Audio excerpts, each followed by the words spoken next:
안녕하십니까. 민법의 이종근입니다. 오늘은 담보물건, 유치권, 질권, 저당권이 담보물건입니다. 자, 그래서 질권은 시험법이 아니니까 유치권하고 저당권만 하겠습니다. 네, 유치권 가보시면 유치권이 도대체 위치가 어떻게 될까 한번 봅시다. 다시 또 우리는 기본으로 돌아가야 됩니다. 점유권 뺀 나머지는 우리가 본권이란 말 씁니다. 본권. 다시 본권에서 가장 대표는 소유권이 되겠죠. 그죠? 다음에 나머지 것을 또 묶어서 우리는 제한물권,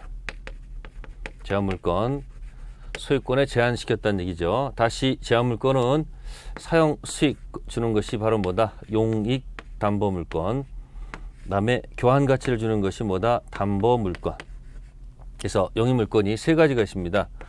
지상권이라는 타이틀이 있고요. 지역권, 그 다음에 세 번째 전세권 타이틀이 있다는 거죠. 네, 담보물권은 유치권, 그 다음에 질권, 질권, 그 다음에 저당권이 있겠습니다. 그러면 물권법은 점유권 하나, 그 다음에 소유권, 그 다음에 전, 그죠? 그 다음에 저 8개 물건이 있다는 얘기죠. 그래서 이 담보 물건을 공부하겠다 그 얘기입니다. 위치 선정. 그래서 본권인 유치권, 본권인 질권, 본권인 저당권. 자, 쉽게 표현하면 이렇습니다. 여러분들 3편, 이건 이제 2편이거든요. 네, 이게 이제 2편 물권법이고, 그럼 이제 2편의 반대가 뭐냐면 3편이 있어요. 3편. 이제 이거 끝나고 나서 이제 3편 들어갈 텐데 3편에 채권이라는 타이틀이 있어요. 채권. 그러면 이런 얘기예요. 3편 채권이 있어서 유치권이 붙을 수도 있고 질권이 붙을 수도 있고 저당권이 붙을 수도 있다는 얘기죠. 그럼 예를 들어서 카센터 가서 자동차를 고치면 카센터 주인은 수리비 채권이 발생해요. 그래서 자동차 수리받을 때까지 자동차 유치할 권리가 생겨요. 그 다음에 전당포 가볼게요. 전당포 갈 때 빈손 가면 돈 안 빌려주죠. 그래서 동산을 들고 들어가서 동산을 뭐로 집어넣고 담보로 집어넣고 대출을 받아요. 그래서 전당포 주인은 빌려준 채권이 있기 때문에 이 동산 담보를 갖고 있다. 그래서 법률용어로 질권을 설정받는다 이렇게 합니다. 그 다음에 은행 가서 돈 빌릴 때는 부동산을 담보로 집어넣어야 되겠죠. 그래서 부동산을 뭐로 집어넣는다? 담보로 제공한다. 그 얘기 담보로. 그래서 은행은 채권이 있기 때문에 부동산 담보권이라는 저당권을 설정한다 이런 얘기예요. 그러면 일단 기본적으로 성질을 보자는 얘기입니다. 그러니까 전체 판을 잡고 보셔야 돼요. 그래서 이 채권이 있음으로 인해서 담보 물건이 이렇게 들어왔으니까 이 담보 물건이 붙어있는 채권을 법률용어로 피담보 채권 이렇게 명칭을 써주죠. 그 다음에 유질전은 묶어서 우리가 무슨 물건?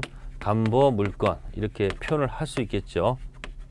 그러면 자세히 보시면 이 채권이 주가 되고 담보 물건이 종일 수밖에 없습니다. 이게 주종관계 있다는 거예요. 주종관계.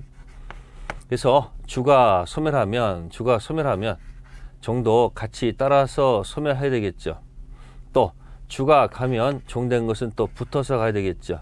자, 이런 것을 우리가 주종관계 있으니까 이건 이제 부종성 주가 죽으면 종도 죽는다. 두 번째 수반성 주가 가면 종도 따라간다. 수반성. 자, 이런 것이 있고요. 또 이 채권 잔액이 남아있는 한, 채권 전액 변제받지 못하는 한, 잔액이 남아있는 한 목적물 전부에 효력이 미쳐야 되겠죠. 그래서 잔액이 남아있는 한 목적물 전부에 효력이 미칩니다. 잔액이 남아있는 한 목적물 전부에 효력이 미치는 것. 자, 이런 것을 우리가 나눌 수 없다 해서 불가분성이다. 이런 말을 쓸 겁니다. 불가분성. 그 다음에 유치권자는 궁극적으로 이 점유가 생명입니다. 점유가 생명인데 여기는 우선 변제라는 말을 쓰지 않습니다. 이건 시험법 아니니까 굳이 얘기 안 할게요. 은행은 이게 점유를 하지 않습니다. 담보 들어온 부동산을 점유를 하지 않고요. 네, 우선 변제권이 있습니다. 경매해서 배당받을 요구권. 여기는 경매권은 있는데 우선 변제권이 없습니다. 그래서 변형된 가치물에 효력이 미치는 거 이제 물상대위라고 그래요. 물상대위성이 여기는 있을 수가 없고요.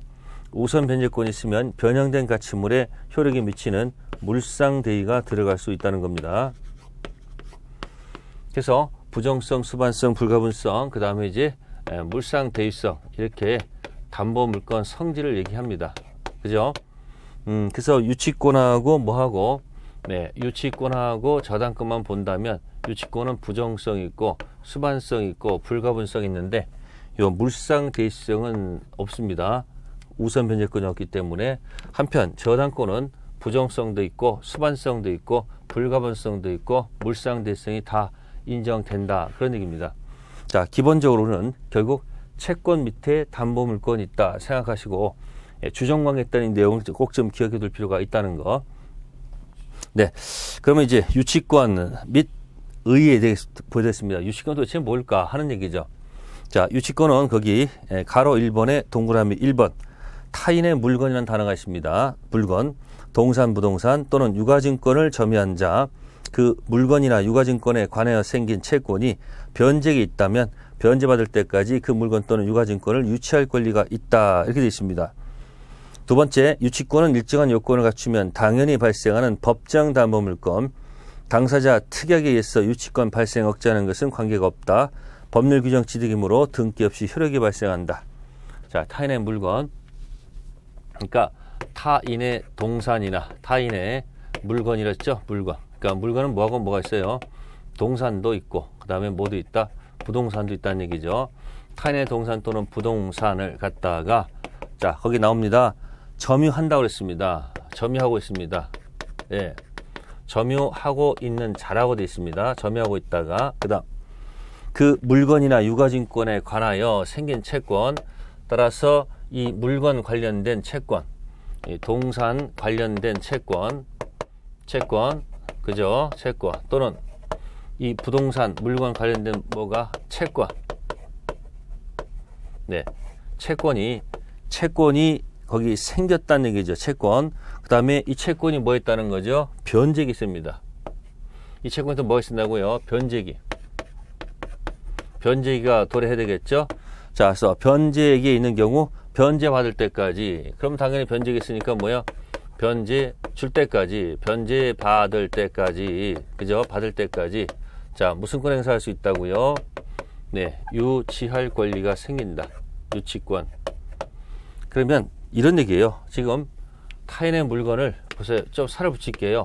본권 아닌 점유를 하고 있다가 이 물건 관련된 채권이 발생했기 때문에 이 채권 받을 때까지 무슨 권? 유치할 권리가 생긴다는 얘기죠. 유치권은 본권이죠. 본권인 뭐예요? 유치권. 그래서 본권 아닌 점유하다가 그 물건 관련 채권이 발생하면 유치할 권리가 생긴다는 얘기인데, 특징은 이 채권은 여기서 타인의 물건이 갑이 있고요. 그죠? 이 점유한 자가 있었습니다. 을. 그래서 이 채권이 있어서 받을 때까지 유치할 권리가 생기면, 그러면 이렇게 정리할 수 있겠네요. 그러면 갑은 예를 들어서 자동차 본권 대표, 본권 대표 소유권이 있었고, 그죠? 그 다음에 을이 이걸 뭐 하다가 점유하다가, 그럼 여기 키워드가 뭐냐면 점유를 하다가, 그죠? 네, 점유를 하다가 발생한 뭐 때문에? 채권 때문에 비로소 무슨 권 행사할 수 있다?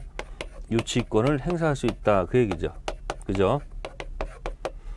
그러면 특징이 이렇습니다. 여기 본권 아닌 뭘 하다가 점유를 하다가 본권인 유치권 행사하는 거죠. 그러면 이 채권은 당사자 합의에서 발생한 약정에 의한 채권은 아니고요. 약속을 받은 채권은 아니고요. 당사자 의사 관계없이 법률 규정에서 발생한다. 그래서 유치권은 뭐다? 법정 담보물권. 유치할 권리가 있어야지 갑은 뭐가 된다? 유치권자가 돼요. 그리고 갑은 절대 갑은 절대 뭐가 없다? 점유가 없습니다. 갑은 유치권 설정자다, 이런 말을 쓰면 안 된답니다. 설정자 절대 아닙니다. 계약관계가 아니고 법정관계이기 때문에. 그래서 점유하다가 물건 관련 채권 때문에 본권 유치권 행사하는 것입니다. 자, 그래서 그건 점유와 운명 가치이기 때문에 이거는 등기사항이 아닙니다. 부동산 유치권이 있어도 무슨 사항이 아니다? 등기사항 일리가 없다는 거 기억하시고. 자, 그 다음에 이제 항변권 구별이 있습니다. 유치권은 물권 소속이고요. 항변권은 채권 소속입니다. 굳이 비교하면 이제 2편 있어요. 저기 2편 물권, 그죠? 물권 소속에 뭐가 있고요? 유치권이 있고요. 네, 3편 채권 속에 뭐가 있다는 걸까요? 채권 속에 네, 동시 이행 항변권이 있다는 거. 내용은 비슷해요. 근데 의미가 달라요. 자, 이거는 별건 없고요. 이게 혹시 유치권, 항변권 있으면요, 갑의 이 내용 가지고 주택 가지고 우리 만약에 유치권 행사하고 있었다, 그죠? 그다 주인 바뀌면 유치권은 물권이기 때문에 이쪽한테도 유치권 행사할 수 있고 이쪽 다 행사할 수가 있습니다. 근데 이제 항변권 가진 경우는 갑의 건물 관련돼서 을이 항변권, 동시에 항변권 갖고 있다가 혹시 이렇게 주인이 바뀌면 항변권은 채권이기 때문에 채권은 사람 오은리 주장이고 물건은 사람 물건 오을 주장이니까 여기는 이 사람한테만 항변권 주장할 수 있고 이 사람한테는 항변권 주장할 수가 없습니다. 그런 차이가 있습니다. 그래서 물권은 오을 주장이고 채권은 오은입니다. 가장 기본적인 것입니다. 그래서 밑에 성질에서 가장 키워드는 채권이냐 물권이냐, 그게 바로 포인트가 되겠습니다. 그래서 유치권하고 항변권, 주인 바뀌었을 때 유치권은 이쪽 저쪽 다 주장할 수 있지만 항변권은 쌍무계약의 특질이기 때문에 주인 바뀌면 쌍무계약 체결한 그 사람한테만 주장한다는 것. 그래서 상대방이 가장 키워드입니다. 세 번째 줄에 상대방, 유치권은 누구에게나 행사할 수 있다. 근데 항변권은 쌍무계약에 있는 상대방한테만 행사한다는 거 기억하시면 되겠습니다. 네. 다음에 이제 유치권 성립요건과 효력입니다. 자, 1번 목적물은 타인의 물건 또는 유가증권이다. 그래서 여기 보시면 타인의 물건이니까 동산 유치권, 부동산 유치권, 유가증권도 가능할 것입니다. 자, 두 번째, 유치권자가 목적물을 뭐하고 있을 것? 점유하고 있습니다. 점유가 키워드라고 했어요. 키워드, 점유가 키워드입니다. 점유. 그래서 점유를 잃으면 유치권 소멸합니다. 그러니까 같이 맞물려 있는 거예요. 지금 이렇게 뭐하고 요거 점유하고 지금 점유를 이렇게 하고 있다가 여기 같이 유치권은 같이 돌아가는 거예요. 이렇게 같이 돌아갑니다. 그래서 뭐가 날아가면 점유가 상실하면 본권 유치권도 같이 날아가는 특질이 있습니다. 그리고 이 사람의 이 점유는 직접이든 간접이든 관계없습니다. 직접 점유든 무슨 점유든 간접 점유든 다 무방하다.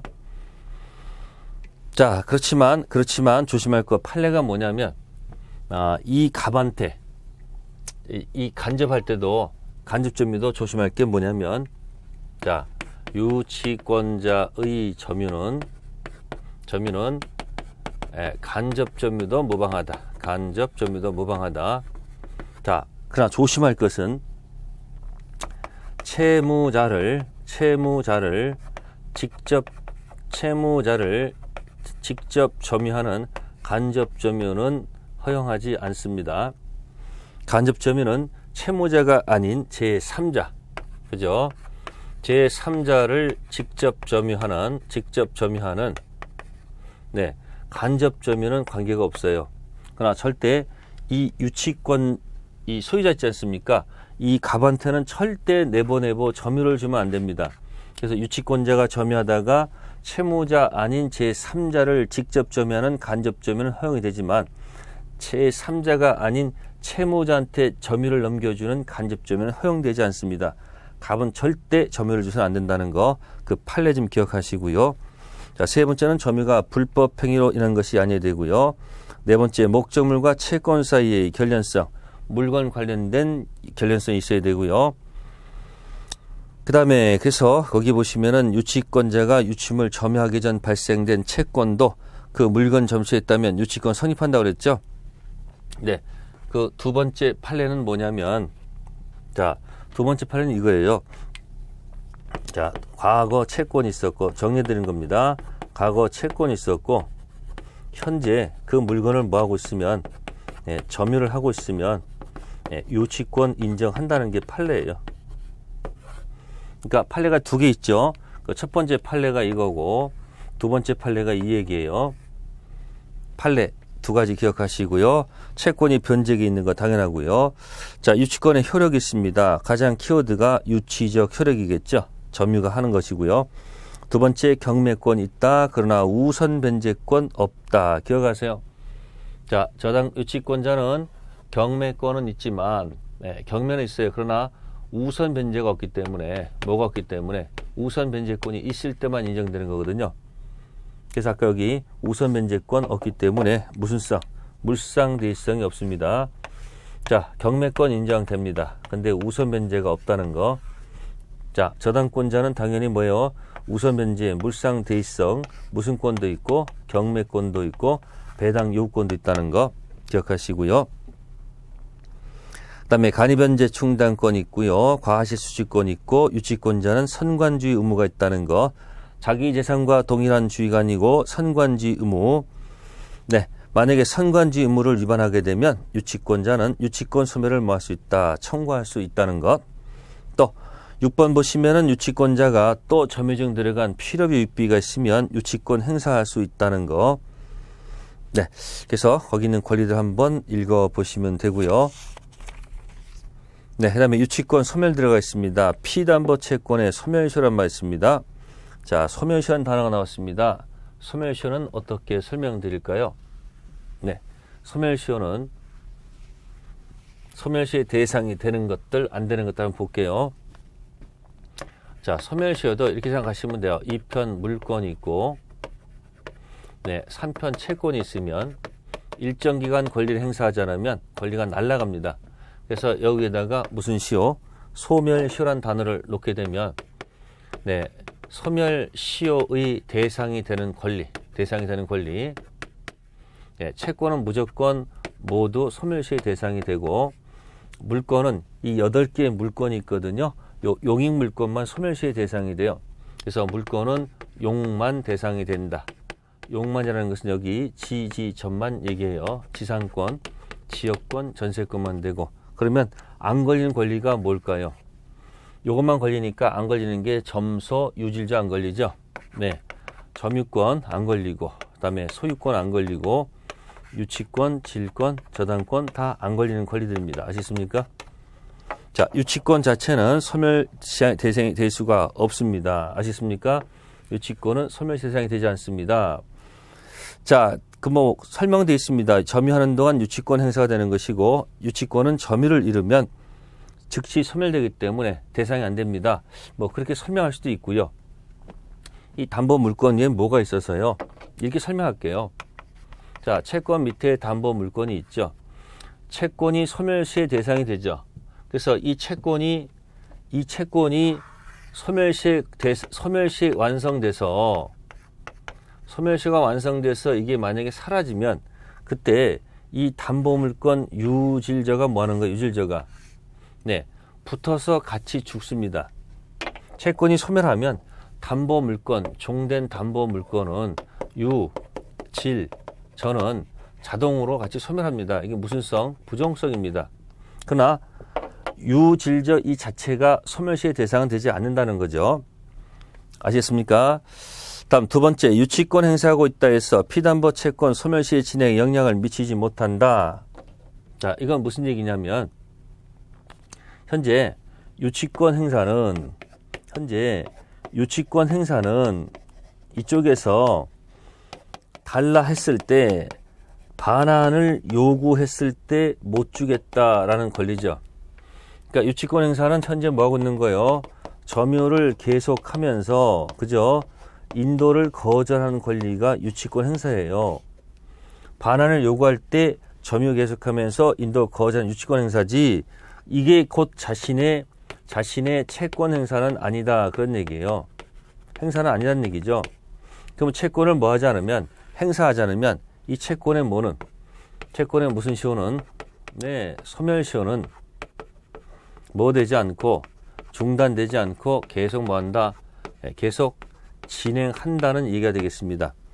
그래서 유치권 행사는 채권 소멸 시의 진행에 영향을 미치지 않습니다. 따라서 유치권 행사 이 자체가 채권 행사가 아니기 때문에 소멸시효는 중단되지 않고 계속 진행하는 거죠.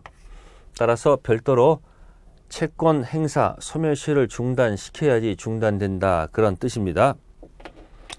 자, 그 다음에 유치권의 특이한 소멸 원인이 있습니다. 타담보 제공과 유치권 소멸. 네, 아까 뭐 이렇게 자동차 수리하고 뭐 하고 있을 때 만약에 수리비가 만약에 한 20만 원 나왔습니다. 갑이 소유권이 있고 의리 자동차 수리비 채권 한 20만 원 나왔습니다. 20만 원 채권 때문에 자동차 무슨권 유치권 행사 중이거든요. 그럼 이때 채무자가 돈이 없고 현찰에 아무것도 없어요. 이때 채무자가 20만 원 상당의 네? 20만 원 상당의 무슨 다른 담보물이 있을 거 아니에요. 그죠? 다른 담보물을 제공하고 뭐에서 끼고 있는 반지 같은 거 이 자동차 대신에 이걸로 하면 되지 않겠습니까? 라고 요구하는 거 있죠. 이게 타담보 제공이에요. 그러면 타담보 제공했을 때 우리 뭐 그렇게 합시다 라고 예스하면 이제 유치물 목적이 바뀌어지죠. 자동차 대신에 반지로 유치할 수 있다는 얘기죠. 그러면 이 타담보 제공 채권은 채무자 권리가 된다는 거. 자, 2번 점유 상실과 유치권 소멸은 아까 설명드렸습니다. 여기 점유가 상실되면 유치권 소멸한다고 했습니다. 네, 그래서 유치권자 얘기가 거기서 끝나겠습니다. 그래서 유치권 내용 설명을 드렸고요. 자, 그 다음에 이제 저당권 문제로 가겠습니다. 제9절. 자, 제9절 저당권 타이틀 나옵니다. 그러면 저당권은 방금 전에 서로 합의가 돼야 됩니다. 저당권은 또 어떻게 설정될까? 자, 이걸 이렇게 한번 설명드릴까요? 등기부상으로. 자, 갑구가 있다. 1. 갑이 소유권이 있다. 자, 토지가 있는데 돈이 필요하다면 이 토지를 담보로 집어넣어서, 그죠? 담보 집어넣고 은행 가서 대출 받을 수 있지 않을까요? 그죠? 그럼 대출해주는 은행 입장에서는 내가 이 부동산을 담보로 갖고 있다는 사실을 어딘가 기재를 해야 될 거 아닙니까? 그래서 등기부에 을구가 있거든요. 을구에다가 내가 이 부동산 담보 갖고 있어 라는 사실을 저당권이라는 이름으로 기재한다, 그 얘기죠. 그럼 저당권은 그 위에 채권액이 기재가 되겠죠. 채권액이 있어야 되겠죠. 자, 이렇게 놓고 출발할 수 있다는 얘기죠. 그러면 이때 우리의 명칭을 뭐라 하면 저당권 가지고 노니까 을은 저당권자가 되고요. 이때 갑은 뭐가 된다? 저당권 뭐가 된다? 설정자가 됩니다. 무슨 자요? 설정자. 그럼 저당권자는 목적 부동산을 뭐로 하지 않습니까? 점유하지 않습니다. 뭐라 하지 않아요? 점유하지 않고, 점유는 계속 설정자가 점유를 하는 거예요. 설정자가. 그러다가 채무자가 변제해주면 좋은데, 만약에 변제를 하지 않는다면, 그죠? if 만약에 뭐라 하지 않으면 변제를 하지 않는다면, 그죠? 그때 뭐 하는 거예요? 저당권 실행하겠다는 얘기입니다. 저당권자가 저당권을 실행하겠다는 얘기예요. 그러면 저당권 실행한다는 것은 보통 뭐로 갈까 하면 경매한다고 하는 겁니다. 뭐 한다고요? 경매. 그러면 경매를 하게 되면 새로운 경락인이 나타난 거죠. 매수인이죠. 네. 경락인이 경락대금을 다 뭐하고 완납하고 소유권 취득하면 되는 거죠. 그죠? 그러면 저당권자는 왜 경매했을까요? 점유는 하지 않았지만 결국 자신의 채권을 뭐하기 위해서 회수하기 위해서 저당권자는 그래서 우선 변제권이 있다, 그 얘기입니다. 점유는 하지 않지만 우선 변제권이 인정받는 겁니다. 우선 변제권은 뭐냐면 배당 요구권이에요. 우선 변제권은 뭐라고요? 경락대금 또는 배당 요구권이 있다는 얘기예요. 요구권. 그래서 배당 요구권 가지고 들어가서 여기 들어가서 자신의 뭐를 갖다가 이 채권을 뭐 하겠다는 거예요? 회수하겠다는 그런 취지입니다. 네, 이런 것이 이제 저당권 이야기가 되는 겁니다. 자, 그러면 여기 저당권 내용 가로 1번에 1번 저당권자는 채무자 또는 제3자가 점유를 이전하지 아니하고 채무 담보로 제공한 부동산에 대해서 다른 채권자보다 자기 채권 우선 변제 받을 권리가 있다. 이렇게 되어 있습니다. 네, 지금은 채무자, 지금은 이제 갑이 이렇게 이런 경우도 있고, 또 경우에 따라서는 대출은 A가 받는데, 네, 제3자가 이렇게 들어올 수 있습니다. 자, 보통 대출을 갑이 받으면서 자신의 부동산을 집어넣는 경우도 있고, 또는 대출은 A가 받는데 이렇게 제3자가 대신 담보 집어넣는 경우도 있습니다. 네, 그래서 이렇게 할게요. 채권자하고 자, 채무자가 있으면, 네, 채무자 있을 때 채권자가 만약에 을이고 채무자가 만약에 갑이라 했을 때, 그죠? 자, 담보 제공자는 보통은 채무자 갑의 토지가 담보로 들어가는 경우가 있고, 또는 전혀 관계없는 제3자의 토지가 대신 담보로 들어가는 경우도 있거든요. 네, 그러면 여기서 채권자는 그죠? 채권자 여기는 을이죠. 그럼 이런 경우가 되겠네요. 그러면 저당권자는 보통 채권자가 맞겠죠. 근데 저당권 무슨 자는 설정자는 누구일 수도 있고 채무자일 수도 있고 제3자, 이런 제3자를 물상 보증이라는 타이틀을 가지고도 들어가는 거예요. 그래서 저당권자는 채권자가 맞고요. 설정자는 채무자일 수도 있고 제3자일 수 있다는 것이고, 똑같이 다시 반복됩니다. 이 저당권자는 점유를 한다 안 한다?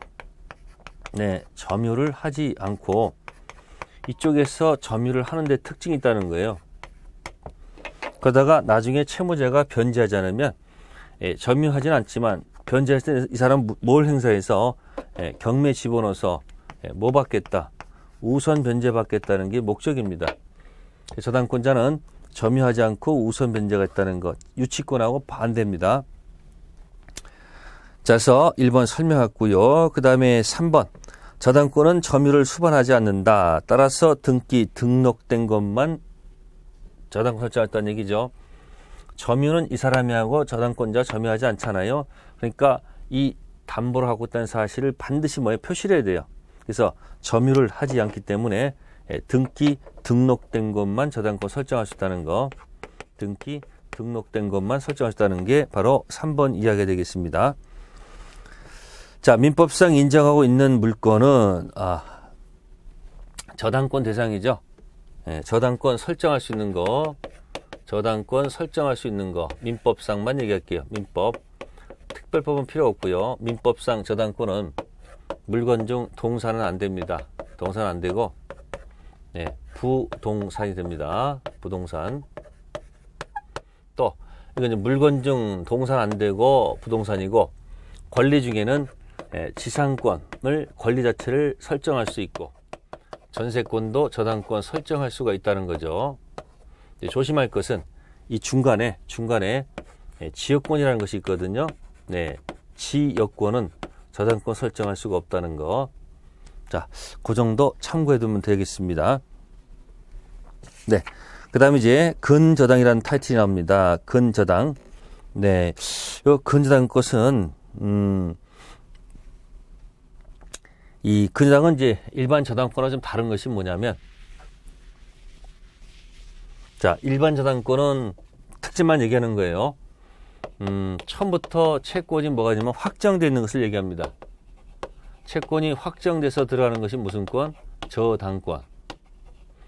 그래서 빗점 때 만약에 채무가 딱 뭐가 되면, 변제가 되면 모두 사라진다. 저당권도 뭐한다? 자동적으로 소멸합니다.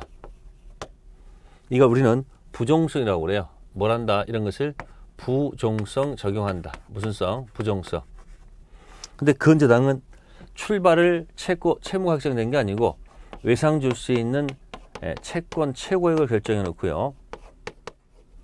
붙여가는 것이 근저당.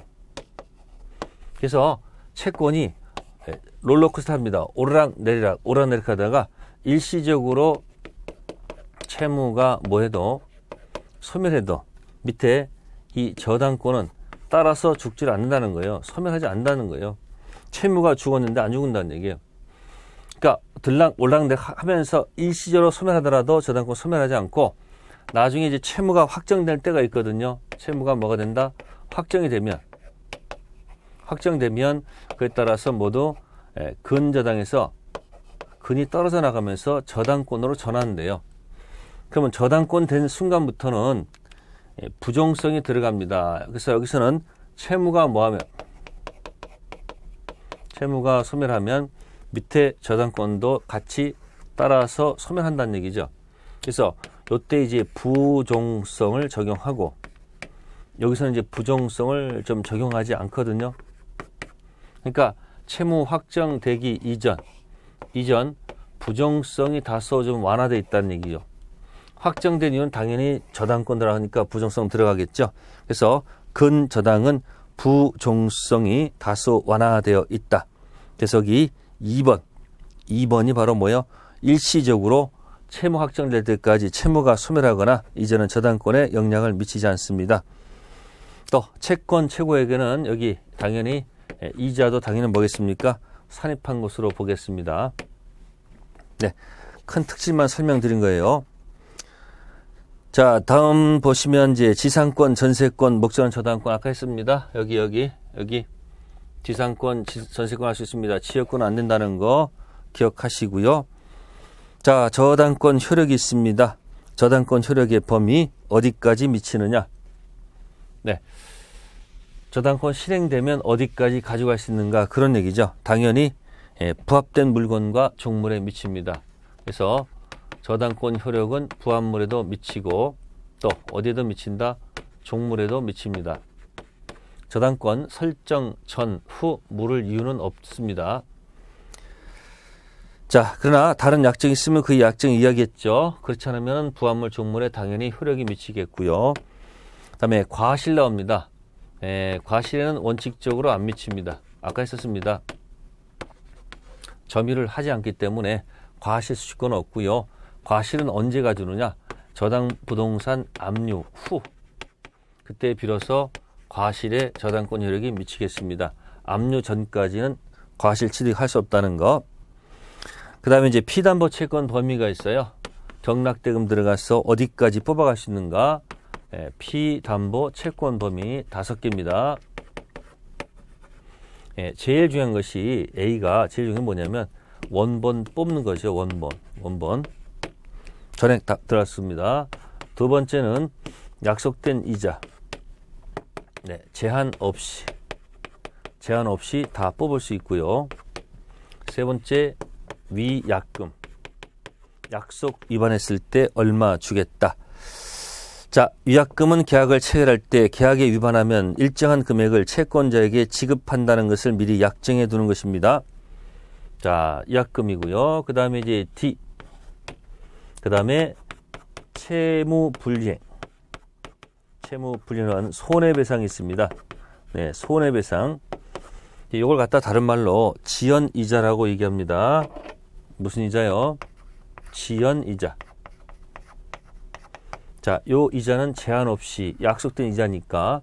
근데 체불손배 지연이자는 많이 가져가면 안 됩니다. 이거는 지연이자는 1년분으로 한정합니다. 1년분에 한한다. 1년분에 한한다는 거. 그 이유가 뭘까 봤더니 이거는 후순위 권리자요. 후순위 권리자 있죠? 앞에 가는 저당권자가 몽땅 가져가면 큰일 나니까 후순위 권리자를 위해서 둔 조문이라고 생각하시면 되겠습니다. 그 다음에 저당권 실행병, 저당권 실행한 들어간 비용도 있을 거예요. 자, 이런 것도 가져가는 겁니다. 자, 그래서 여기 이건 등기 해야지 이건 반드시 뭐예요? 가져갈 수 있는 것이고요. 이런 것들은 등기하지 않아도 뭐예요? 가져올 수 있는 겁니다. 특히 무슨 이자, 지연이자 몇 년분, 1년분이라는 것을 꼭 좀 기억하세요. 네, 그 다음에 저당권자 및 제3자의 권리 의무가 있습니다. 네, 저당물 보충권이 있습니다. 설정자 책임 있는 사유로 가액이 현재의 감소할 때 저당권자는 설정자에서 원상회복 또는 상당한 담보 제공 청구할 수 있다는 거, 설정자 책임 있는 사유고요. 저당권자는 경매권이 있습니다. 또 세 번째, 저당지상의 건물에 대한 경매 청구권. 자, 3번은 일종의 일괄 경매권이라고 해요. 무슨 권? 일괄 경매권. 자, 일괄 경매 시험에 꼭 거의 나온다고 보시면 돼요. 자, 일괄 경매는 빈 토지, 나대지에 저당권이 설정된다. 빈 토지예요. 자, 그 다음에 건물이 신축됩니다. 신축. 자, 신축해가지고 키워드는 이겁니다. 경매 당시입니다. 신축 당시가 아니에요. 경매 당시, 네, 토지 소유자하고 건물 소유자가 같을 수도 있고요. 또 반대는 경매 당시 무슨 소유자하고 토지 소유자하고 무슨 소유자가 건물 소유자가 다를 수도 있습니다. 그러면 같을 때는 판례 태도가 이렇습니다. 네, 일괄 경매 할 수도 있고요. 그래서 일괄 경매, 그죠? 일괄 경매 캔 할 수도 있고, 하기 싫으면 나 그냥 토지만 경매 할래요. 토지만 경매 캔 선택할 수 있다는 거예요. 근데 토지 건물이 다르면 여기는 절대 무슨 경매라는 말 쓰면 안 된다. 일괄 경매는 절대 할 수가 없습니다. 여기는 오직 뭐만 해야 됩니까? 토지 경매 머스트 할 수밖에 없다는 거죠. 토지 경매 머스트 할 수밖에 없다는 거. 또 일괄 경매하더라도 토지 대금하고 건물 대금이 있으면, 토지 돈하고 건물 대금이 있으면, 네, 어디만 입장하죠? 토지만 입장하지 건물 대금에는 입장 못한다는 거 당연한 겁니다. 토지에만 저당권 설정이기 때문에. 네, 이것이 일괄 경매 키워드입니다. 딱 정리해 드린 겁니다. 연습을 한번 해보시고요. 제3취득자부터 또 해보겠습니다. 제3자의 권리 의무라고 되어 있네요. 제3취득자라는 것이 도대체 뭘까 하는 얘기죠. 저당권 붙은 부동산이 있습니다. 저당권. 근데 이 저당권 붙은 부동산을 갖다가 혹시 사는 사람 있죠? 매수인. 그죠? 또 들어와서 또 지상권 또 취득한 자가 있고 또 전세권자도 있어요. 그죠? 자, 이런 자들은 저당권 뒤에 있기 때문에 이 저당권 실행돼 가지고 경매가 되면 다 이 소재가 됩니다. 이런 자들을 우리가 뭐라 한다? 제3취득자를 하는 겁니다. 무슨 자요?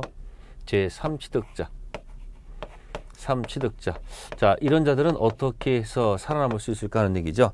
첫 번째가 그 경매해버리는 겁니다. 저당물 소유권 취득한 누구도 제3자도, 저당물 소유권 취득한 누구도 이 제3자도, 이 매수인도 뭐가 될 수 있다는 거예요? 네, 경매인이 될 수 있다는 거. 경매인 될 수 있다는 거. 그게 첫 번째고요. 그러니까 자신이 경락받을 수 있다는 얘기고요. 두 번째는 제3취득자가 변제할 수 있습니다. 그래서 혹시 매수인, 지상권, 전세권 이 제3취득자가 돈을 대신 변제하는 겁니다. 대신 대위 변제해서 자신을 지켜낼 수도 있다는 얘기고, 그 다음에 이제 뭐 그럴 수 없는 경우 있을 거예요. 제3취득자 비용 상환 청구권이 있을 겁니다. 만약에 경매가 되면 그죠? 자, 경락인이 나타나겠지 않습니까? 그래서 경락인이 경락대금을 다 모아고 완납하고 소유권 취득하는 건 좋은데, 이 제3취득자는 경매가 되면 어쩔 수 없습니다. 이런 자들은 전부 다 소재가 됩니다. 소재가 될 수밖에 없는 거예요. 그럼 소재 됐을 때 제3취득자가 혹시 이 부동산에 관련돼서 비용을 혹시 지출한 경우도 있을 거 아니에요. 비용, 필요비하고 유익비. 자, 이런 비용을 지출하게 되면 이 비용 지출을 상환해 달라 요구하는 권리가 생깁니다. 비용 상환 청구권. 그래서 이런 권리를 갖다가 경락대금에 들어가서 이 비용 상환 청구권이 있거든요. 사실 이제 이게 점유자 비용 상환 청구권 203조인데 점유자의 비용 상환 청구권이 있거든요. 요 내용을 가지고 이 경락대금에 들어가서 우선 상환 받을 수 있도록 조치를 취하는 겁니다. 우선 상환 받을 수 있도록. 그래서 제3취득자가 보전, 계량, 필요 유피치를 하게 되면 이 경매 대가에서 우선 상환 받을 수 있다는 거. 세 가지죠. 매수인, 경매인 될 수 있다. 첫 번째 거. 제3취득자 대신 변제할 수도 있다는 거. 또 만약에 변제가 못해서 소자됐을 때는 그동안 들어간 비용들 있죠. 비용 상환청구권을 여기 들어가서 우선 상환 받을 수 있다는 것 기억하시면 되고요. 자, 그 다음 밑에 이제 법정지상권이 있습니다. 법정지상권. 네. 이거 비슷합니다. 이건 이제 일괄 경매 얘기였었고요. 법정지상권 얘기는 뭐냐면, 저당권 설정 당시에, 설정 당시요? 저당권 설정 당시, 그죠? 네. 토지 건물이 뭐였다면, 토지 소유자하고 건물 소유자가 뭐였다면, 같았다면, 그죠? 같았다면, 경매를 나가지고, 그죠? 경매를 나가지고, 새로운 경락이 나타날 거 아닙니까? 경락인, 그죠? 이때, 이 건물 소유자는 건물 철거하지 않고, 건물 소유자한테 지상권 인정해 줍니다. 무지상권. 네, 법정 지상권을 인정해 준다는 게 내용입니다. 아시겠습니까? 그래서 키워드는 저당권 설정 당시 토지 건물이 같을 때 전제해서 법정 지상권 인정됩니다. 일괄 경매하고 전혀 다른 겁니다.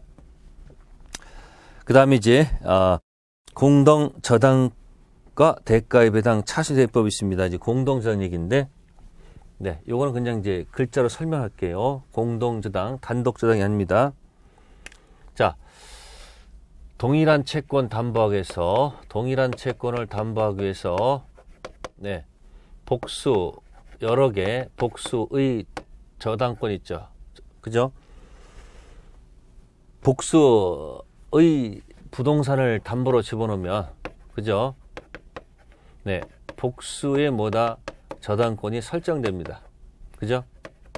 자, 이런 걸 우리가 무슨 저당이라 한다? 공동저당이랍니다. 공동저당. 결국 이런 얘기예요.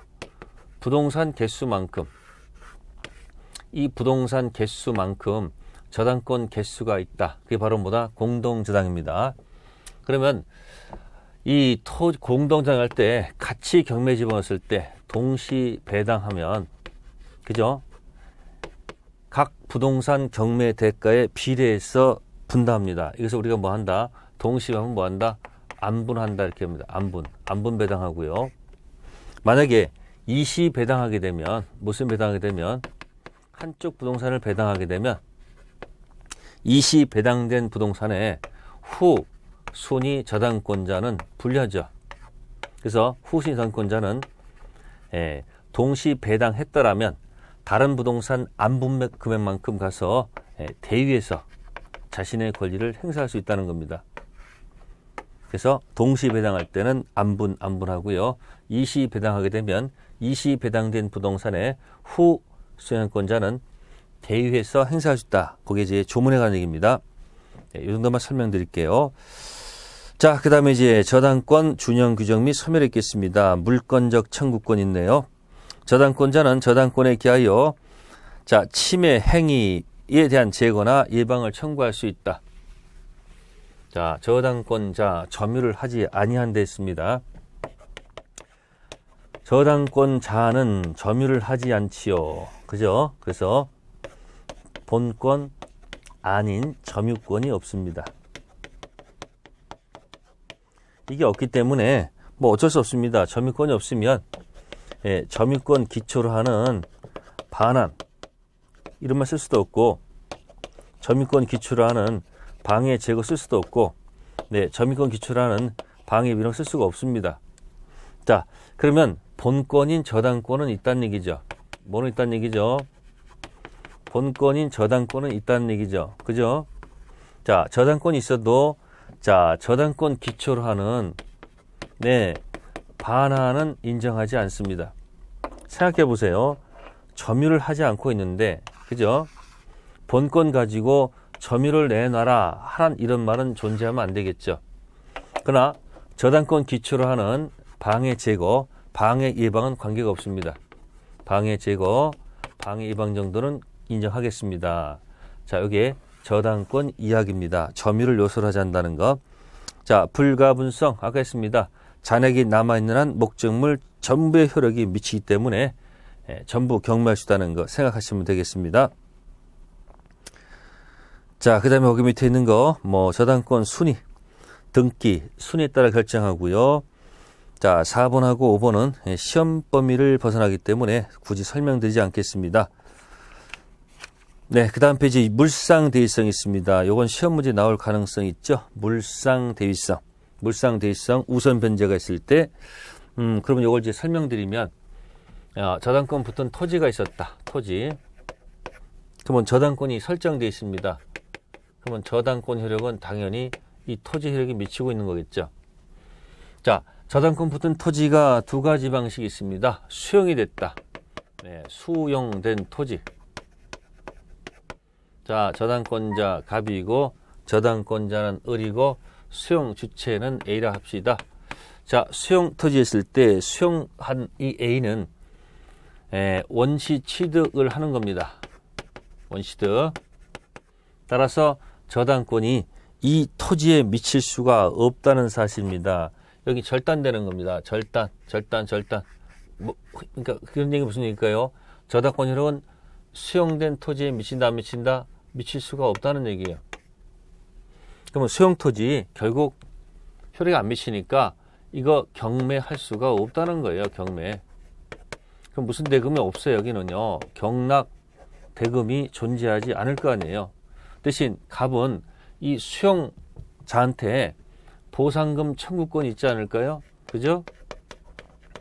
보상금 청구권이 있으면 이 저당권자의 입장권 있지 않습니까? 우선 변제권 있잖아요. 입장권. 이 입장권을 여기는 못 들어가니까 여기로 들어가서 요구할 수 있지 않을까? 자, 이런 것을 우리가 뭐라 한다? 물상대위다 이렇게 합니다. 무슨 대위요? 물상대위. 그래서 이 보상금 청구권을 뭐 된다? 압류를 해야 됩니다. 뭐 된다고요? 압류. 근데 이 압류는 꼭 저당권자 본인이 꼭 할 필요는 없습니다. 저당권자 본인이 해도 좋고 아니면 제3자가 압류해도 관계없습니다.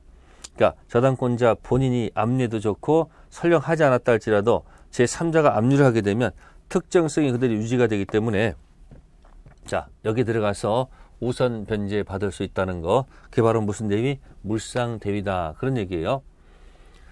한편 비교할 때 이 토지가 팔렸다, 매각되었다 이렇게 매각. 팔았어요. 팔아. 근데 B가 샀다는 얘기예요. 근데 아무 말이 없다? 네, 그럼 뭡니까? 하셨습니다. 저당권 효력은 여전히 여기도 뭐한다? 미친다는 얘기죠. 그럼 매각 토지 효력이 미친다는 것은 B가 이것을 뭐냐면 승계 취득했다는 얘기예요. 무슨 취득이요? 승계 취득. 이어 취득했다는 얘기예요. 그러면 효력이 여전히 미치고 있을 거 아니에요. 그죠? 그러면 여전히 뭐 할 수 있기 때문에 미치니까 경매할 수 있죠. 그럼 또 무슨 대금도 있어요? 네, 경락대금 들어가서 배당 받으면 되지 않습니까? 일요일에 받으면 되는 거지. 자, 이 팔았을 때 매매대금 있죠. 그죠? 자, 매매대금 청구권 있잖아요. 매매대금 청구권. 네, 여기는 전혀 관계가 없다는 거죠. 이 우선 변제는 여기 타고 들어가서 받으면 되는 거지 여기하고는 아무 관계가 없습니다. 따라서 매각대금 얘는 물상대란 말을 쓰면 된다 안 된다? 안 된다라는 것입니다. 매각대금에는 물상대란 말 써서는 안 된다는 거 기억하시면 되겠습니다. 그래서 여기 물상대가 인정되려면 지급 또는 인도 전 압류. 단 압류는 저당권자 본인이 꼭 할 필요는 없다는 거. 저당권자가 해도 좋고 아니면 누가 제3자가 해도 특정성은 그대로 유지가 된다는 것. 자, 저당권 소멸이 있습니다. 거기 보시면은 1번 목적물이 멸실되면 당연히 저당권 소멸하겠습니다. 두 번째 피담보 채권이 소멸시로 소멸하면 저당권도 부종성으로 인해서 소멸한다. 그러나 저당권만 단독으로 소멸시에 뭐하지 않는다? 걸리지 않는다. 아까 설명드렸습니다. 이 채권이 소멸시의 대상이 돼서 이렇게 죽으면 담보물권도 따라서 죽는 경우는 있어도 채권이 버젓이 살아있는데 이 저당권이 독립해서 소멸시에 걸린다는 얘기는 있을 수가 없다는 거죠. 네, 그래서 여기 2번 설명드리고요.